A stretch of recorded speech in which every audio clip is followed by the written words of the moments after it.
জীবনের স্পন্দন, লোকাল ট্রেনের গল্প। ভিড়, ক্লান্তি আর স্বপ্ন, এই নিয়েই তো আমাদের প্রতিদিনের যাত্রা। ভোর হতেই শুরু হয় যুদ্ধ। বিশেষ করে বনগাঁ লোকাল, দত্তপুর লোকাল, বারাসাত লোকালের ছবিটা একই রকম। ঠাসাঠাসি ভিড়, দরজার পাশে দাঁড়িয়ে জীবনের ঝুঁকি, তবু গন্তব্যে পৌঁছানোর তাগিদ। মহিলাদের জন্য সংরক্ষিত কামরাতেও যেন তিল ধারণের জায়গা নেই। সংসারের কাজ সেরে কেউ অফিসের পথে, কেউ আবার সন্তানের স্কুলের জন্য ছুটছেন। এই ভিডিও তারা খুঁজে নেন বাঁচার রসদ, হাসি মুখে ভাগ করে নেন নিজেদের গল্প। ট্রেন শুধু একটা বাহন নয়, এটা জীবনের প্রতিচ্ছবি।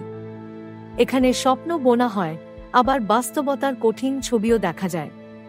কেউ হয়তো চাকরির ইন্টারভিউ দিতে যাচ্ছেন, কেউ বা অসুস্থ মায়ের জন্য ওষুধ কিনতে। সবার জীবনেই একটা গল্প আছে, একটা আশা আছে। এই ভিড়ে দমবন্ধ লাগে ঠিকই, কিন্তু এটাই আমাদের জীবন। এই জীবনের প্রতিটা মুহূর্ত মূল্যবান। এই কঠিন পরিস্থিতিতে একে অপরের প্রতি সহানুভূতিশীল হওয়াটা খুব জরুরি। আসুন আমরা সবাই মিলে এই যাত্রাকে একটু সহজ করি। একটু জায়গা ছেড়ে দিয়ে, একটু সাহায্য করে আমরাও হতে পারি একজন সহযাত্রীর বন্ধু।